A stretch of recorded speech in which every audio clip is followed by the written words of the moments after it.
Yo me inspiré, y sobre eso hay mucho material, a hablar sobre las 7 palabras o frases que Jesús usó estando ya en la cruz, repasarlas. Pero además de eso, me he atrevido a incluir un repaso, porque no es más que eso, de los acontecimientos de la semana. A mí me llama la atención cómo Elena de White dice que sería bueno que dedicáramos cada día, oigan bien, cada día, 1 hora, a la meditación y a la reflexión de la vida de Cristo, sobre todo de los últimos acontecimientos de su vida antes de la muerte. ¿Por qué? ¿Por qué Elena de White daría tanto énfasis? Eso yo no sé quién lo cumple. Yo no lo cumplo fielmente. 1 hora, puede ser que un día sí, pero todos los días, dedicados a meditar en la vida de Jesús. Yo creo que ella misma lo responde en otro lugar donde ella dice que si nosotros no somos conmovidos por ver a Jesús en su padecimiento, sus sufrimientos, y verlo en la cruz clavado por nosotros, no nos conmovería nada, ni los truenos del Sinaí. Porque, hermanos, en la cruz, Jesús, el inocente, el justo, moría por los injustos, para que los injustos un día seamos tratados como Él, el justo, merecía. Qué interesante, ¿verdad? Bueno, el domingo de esa semana, de esa última semana, los católicos le llaman el Domingo de Ramos, y el que va a la iglesia ese día, pues le dan una ramita, porque fue la ocasión en que Jesús entra montado en un pollino, en un asno, a Jerusalén, y la gente lo aclama, y los niños y todo el mundo venía a darle alabanza a Jesús. El hecho de que viniese en un asno era costumbre. Los reyes que venían en un asno venían en son de paz. Si venían en un caballo, ya era otra cosa, era son de guerra. Y Jesús, lógicamente, es el príncipe de paz y venía en son de paz, venía en un asno. Bueno, la entrada de Jesús en Jerusalén. Al siguiente día, nos encontramos a Jesús en el templo, impresionado por la conducta irreverente de la gente. Es verdad que venían personas de muchas otras regiones por la fiesta de la Pascua, y algunos no traían ofrenda y tenían entonces que comprar el cordero, o si la moneda no era la misma tenían que cambiar dinero, cambios. Había un trueque, un cambalache tal que él se sintió ofendido. Se llenó inclusive, dice la Biblia, de ira. Por supuesto, aclaremos que la ira de Dios no es la misma ira que la de nosotros los seres humanos. La ira de Dios es siempre producto del pecado. Y nosotros más bien cuando nos airamos es contra el pecador. Vean la diferencia, ¿no? La ira del Señor siempre es una ira santa, una indignación santa. Bueno, al siguiente día,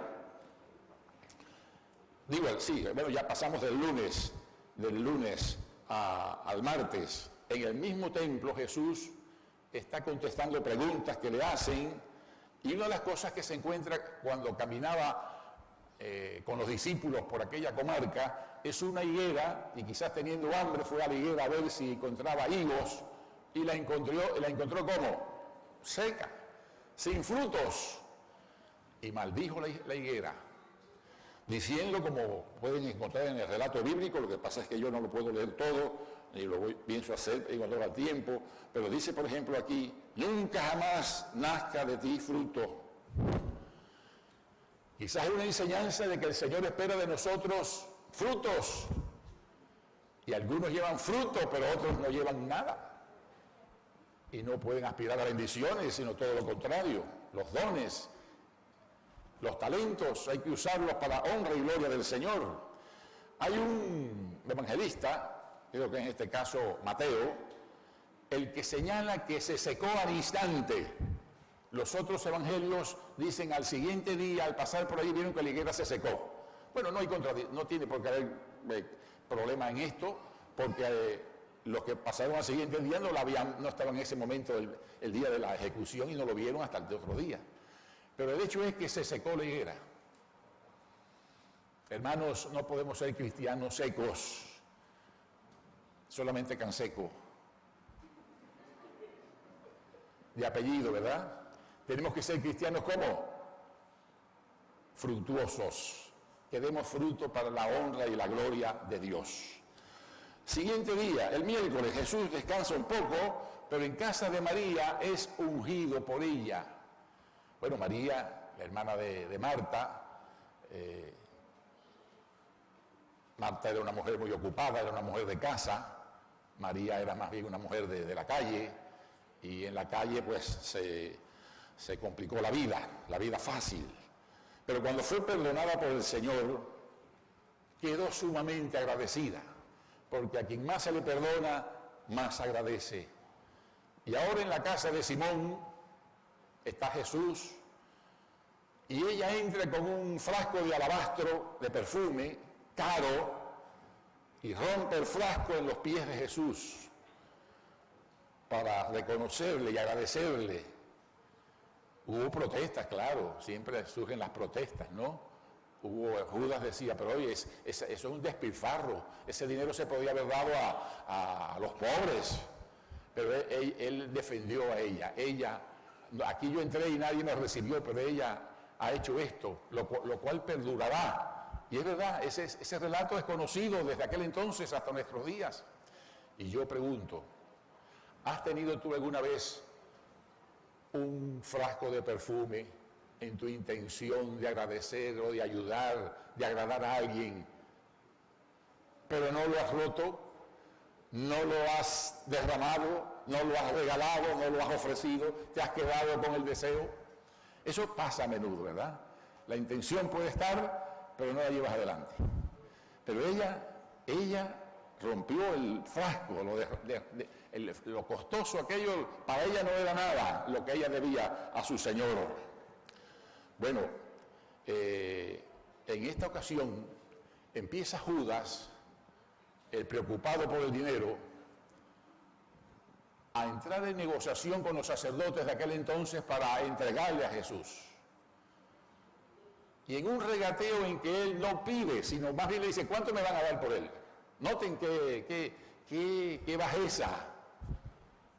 Y le ofrecen 30 monedas de plata, lo que podían dar por un criminal cualquiera. Bueno, lo tenía palabreado.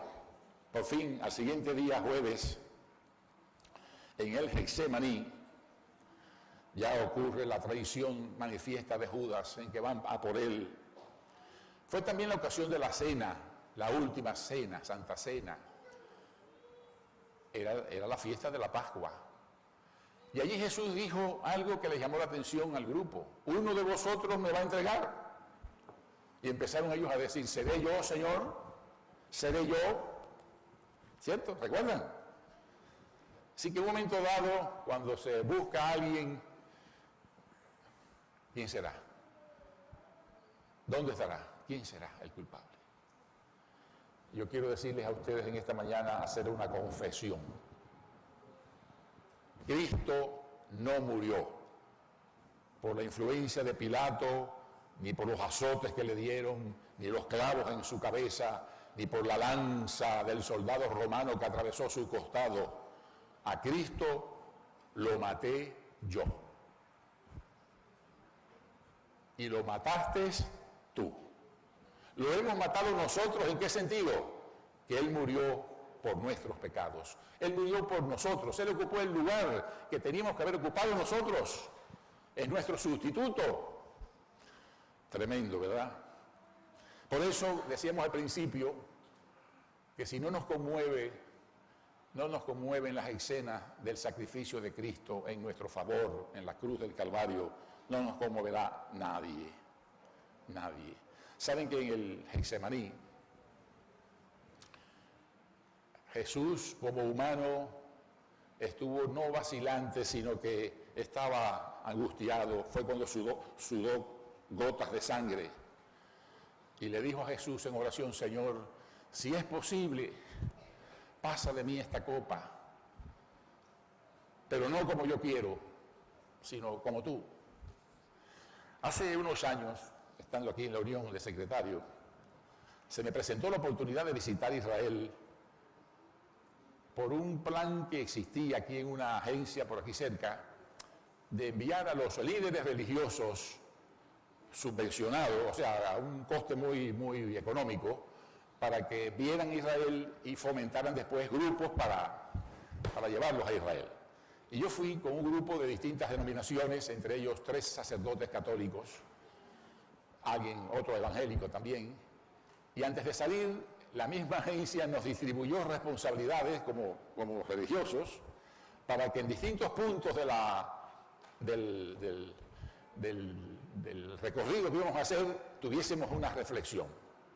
Y en ese sorteo, suerte o designación, me tocó a mí hablar en el Getsemaní, en el huerto de los olivos. Llegamos al atardecer, ya estaba oscureciendo, el señor responsable del huerto lo tenía cerrado, pero ya la agencia había hablado con él que íbamos, muy amablemente nos abrió, y cuando entramos allí estaban los olivos legendarios. Y noté el fervor de los hermanos católicos, que cada uno casi corría hacia un arbolito para allí. Algunos se arrodillaron, otros se recogieron para estar en una profunda meditación de lo que se vivió allí. Después de eso pasamos a la iglesia y ahí fue donde me tocó a mí hablar. Y yo traje a colación algo que es también del espíritu de profecía, nuestra ayuda, donde dice que la salvación del hombre allí, en ese momento, pendía de un hilo, porque Cristo podía haber dicho: yo no voy a seguir adelante, a mí no me van a matar por la raza humana, y retractarse, pero no lo hizo. Y también es el espíritu de profecía el que dice, hermanos, y esto nos tiene que conmover, del valor que nos da el cielo a nosotros, Dios nos da a ti y a mí, que dice que si por uno solo hubiese tenido que venir Cristo a morir, por ti, uno solo, o yo solo, Cristo hubiera venido y hubiera muerto por uno solo. Tremendo eso, ¿verdad? ¿Qué importancia nos da? Bueno, llegó el momento del viernes, de la crucifixión, y Cristo es clavado en una cruz. Y desde allí entonces pronuncia, estando ya en la cruz, 7 expresiones que son famosas. Digo famosas porque cuando una persona, un ser querido, un miembro de la familia, un patriarca, digamos, un abuelito o alguien más joven, está por morir, todo el mundo está atento de saber qué es lo último que dijo, si es que dice, si es que lo puede decir o escribir. La gente se preocupa por eso. ¿Qué es lo último que dijo? Bueno, pues vamos a preocuparnos un poquito por lo último que dijo nuestro Señor Jesucristo.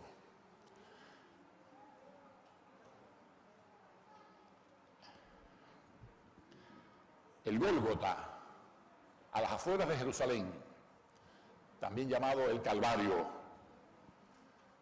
la calavera, porque era quizás la imagen que se reflejaba en la topografía de aquel entonces. Es llevado Jesús para morir clavado entre 2 ladrones. Eran 3 cruces. Curioso, ¿verdad? En manera equidistante una de otra. Interesante que uno aceptó a Jesús y otro lo rechazó. Hoy Jesús está también delante de nosotros de manera equidistante de unos y de otros. Seremos del ladrón arrepentido, como se le llama, que lo aceptó, que le pidió a él inclusive salvación, o del otro que se burlaba y se reía. Allí estaban las 3 cruces, con 3 hombres. Uno de ellos moría por su pecado, otro moría al pecado, y otro en el centro moría por los pecados que no eran los de él. Cada uno tenía una función específica. Recuerdo en un seminario de estudios teológicos, llegó el día de la graduación. Muchas veces ocurre que es un fin de semana, no es solamente un día, sino sino un fin de semana. Y el director, en un intermedio de la ceremonia, quizás en los recesos para comer o descansar, los llevó al grupo de los graduandos a las afueras y les dijo: mirad allá, a lo alto, ¿ven la cruz aquella? Sí, la vemos. Quizás pienso en el Valle de los Caídos. Los que no conocen la cruz del Valle de los Caídos, les recomiendo que lo vayan a ver un día. Cuando vamos hacia allá la vemos pequeñita la cruz, pero cuando estamos ya allí cerca de ella es un monumento, es un edificio tremendo, la cruz. El director, un pastor de experiencia, le dice a los alumnos: ahora, graduados, la función vuestra, la tarea vuestra va a ser bajar la cruz de las alturas al corazón de la gente. Mucha gente usa la cruz colgando de adorno en la casa, en la iglesia. Vas a Vallecas y te encuentras una cruz desde el piso hasta el techo. Eso no se ha podido tocar porque es una reliquia histórica de Vallecas. Aquí había una cruz en el techo también, pero me la quitaron. Ahora hay una estrella. Bueno, el caso es que la cruz es un signo exterior, pero hermanos, es importante que también sea un signo interior. ¿Se ha preguntado usted por qué en el cementerio casi todas las tumbas tienen una cruz? Si la cruz fue en tiempos pasados un instrumento de muerte, un símbolo de muerte, cuando Cristo muere en la cruz, cambia las cosas, y hoy, en nuestro tiempo, la cruz es un símbolo de esperanza. Noten que nadie se hace colgar una ametralladora, un revólver, un cuchillo en el cuello, pero sí una cruz, ¿cierto? Porque Cristo transformó el símbolo, significado de la cruz. Bueno, ahora vamos a entrar a la parte segunda y final de mi tema. Vamos a ver si sé hacerlo. Las 7 palabras o frases de Jesús en la cruz. Qué bonito, ¿verdad? Padre, perdónalos, pero perdonar a los enemigos que le estaban dando muerte. ¿A esos? Sí, a esos. A todos. Perdónalos, porque no saben lo que hacen. Con relación al perdón, es un tema muy amplio, ¿verdad? Y no es mi tema hoy exactamente, solamente una mención. Pero yo noto que mucha gente dice: bueno, yo lo perdono, pero tiene que venir a mí y pedirme perdón y humillarse. Así a veces nos presentamos nosotros. No me ha pedido perdón, ¿cómo le voy a perdonar si no ha venido? ¿Quién le pidió perdón a Jesús? De esa gente que hasta el último momento estuvo burlándose de él, sin que le pidieran perdón, sin que nos pidan perdón a nosotros, hermanos, tenemos que perdonar. El ejemplo de Jesús debe de bastarnos. Es beneficioso el perdón para el que se perdona y para el perdonador, que no carga con ese rencor, ese odio, eso encima de sí. Es decir, que esa fue la primera expresión de Jesús, tan tierna, tan bonita, tan beneficiosa. Esta declaración es la respuesta de Jesús al ladrón arrepentido que le dijo a Jesús: Señor, acuérdate de mí. Lo que tenemos que decir nosotros también al Señor: Señor, acuérdate de mí cuando vengas en tu reino. Esta escritura del texto ha dado mucha discusión porque se piensa que Jesús le prometió al ladrón que en ese mismo instante iba a estar en el cielo con él.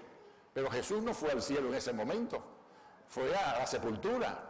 Decir que es un juego de palabras, quizás una posición de una coma o de una palabra, la que da pie al malentendido. De cierto te digo hoy se lo está diciendo, estarás conmigo en el paraíso, cuando por fin Cristo venga, Cristo nos lleve a todos al reino de los cielos. Repito, mucha gente este texto no lo entiende bien, lo entienden, quizás te digo que hoy, una palabrita ahí, que a lo mejor te digo que hoy estarás, no, te lo digo hoy, y estarás conmigo en su momento Dios nos ayude a entenderlo bien. Aquí está ahora la preocupación de Jesús como hijo. Preocupado por su madre, le dice a Juan, el discípulo amado, el más joven de ellos. Bueno, primero dice, mujer, he ahí tu hijo. Hijo, a Juan, he ahí tu madre. La encomendó, la encargó para que la cuidaran en su ausencia. Mi esposo no está aquí hoy conmigo porque me han preguntado por ella, en Orlando, Estados Unidos, cuidando a su madre de 98 años de edad. La cuida mayormente el hermano de ella está aquí conmigo, pero hay que compartir las cargas. Los que tenemos padres ancianos, bueno, ya yo no los tengo, los tuve, pero los que tienen un padre mayor de edad, ancianito, puede ser una carga, pero hay que llevar esa carga con paciencia y con respeto, con amor, y Cristo es también el ejemplo, es nuestro ejemplo en todas las cosas. Los ancianos a veces sufrimos,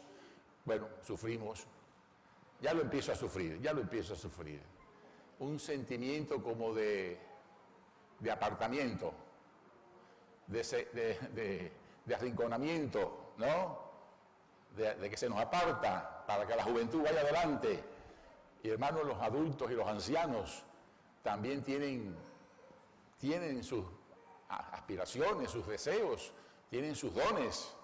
Bueno, me dieron la satisfacción de estar el fin de semana antes pasado, en Córdoba, con el departamento de 60 más o 60 plus, con todos los mayores de las iglesias de Andalucía, que por cierto fue una hermana de aquí, pero se me ha escapado para un viaje turístico, Olga, y otra hermana de Zaragoza, viajaron conmigo, de aquí yo las llevé, y fue una reunión muy bonita, increíble, los mayores también. Yo me baso en un lema de la Organización Mundial de la Salud, que dice, hay que añadir años a la vida y vida a los años. Es un lema para las personas mayores. Bueno, tenemos la otra expresión, que en el término griego era Eloi, lama sabatani, que quiere decir, Dios mío, ¿por qué me has desamparado? La expresión Eloi, pues suena parecido en la fonética a Elías. También coincide que Elías era el patrono de los inocentes o las personas nobles que pasaban por pruebas y sufrimientos, el patrono de los sufridos, pues podría entenderse bien que estaba llamando a Elías, que quiere decir en este caso el mensaje, Dios mío, ¿por qué me has desamparado? Y ahora cabe una pregunta. Fíjense el sentimiento de Jesús, el Hijo de Dios. Tuvo el sentimiento de que estaba desamparado en ese momento, cuando Dios no desampara a nadie.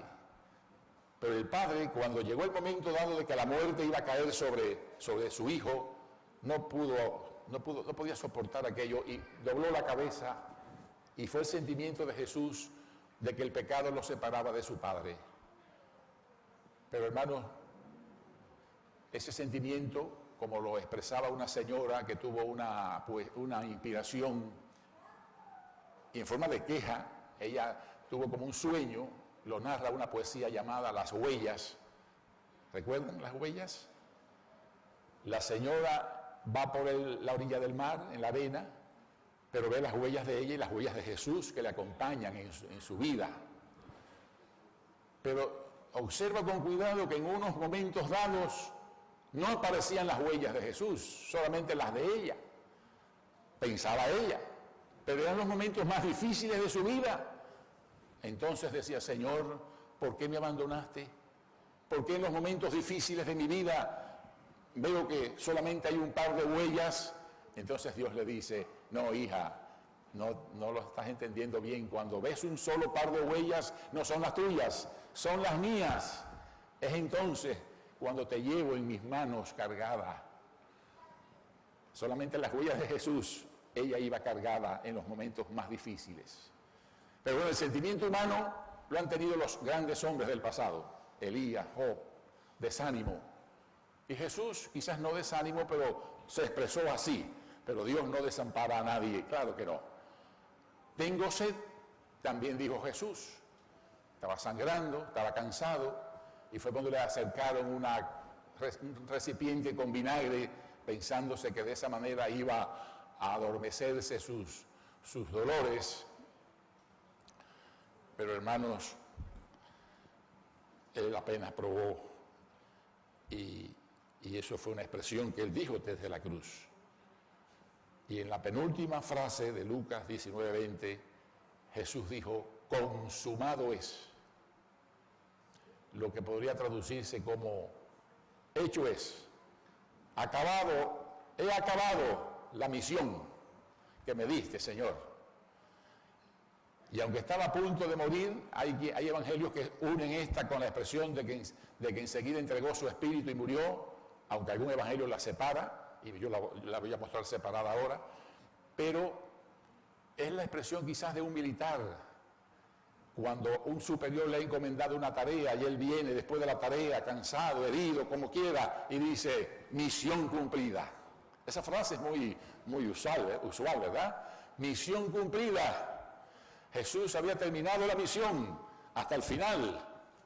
Bueno, faltaba una parte todavía del trayecto, todavía inclusive nos falta pensar que Jesús resucitó el domingo, que Jesús ascendió al cielo, que Jesús volverá. Y esperamos ese día glorioso y feliz, en que entonces ya no habrán más enfermedades, ni más dolores, ni sufrimientos, ni muerte, ni muerte. Bueno, la expresión final es, en tus manos encomiendo mi espíritu.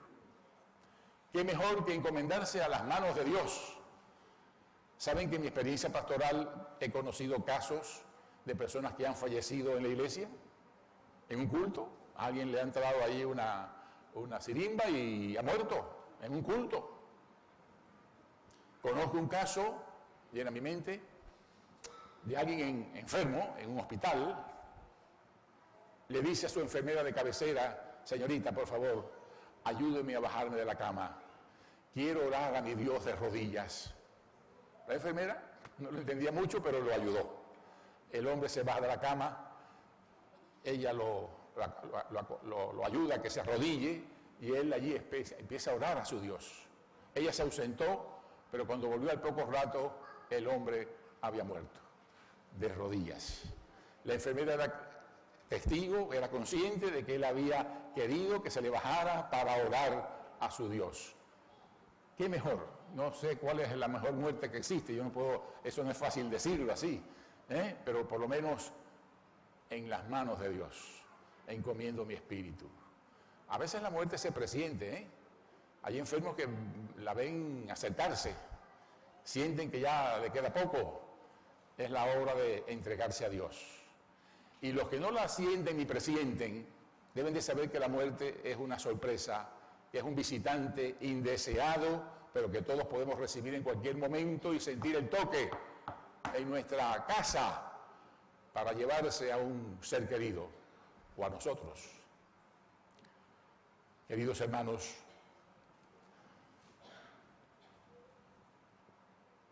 quiero relatarles algo verídico que fue publicado en una revista adventista llamada El Centinela, en los Estados Unidos, bueno, y el mundo entero.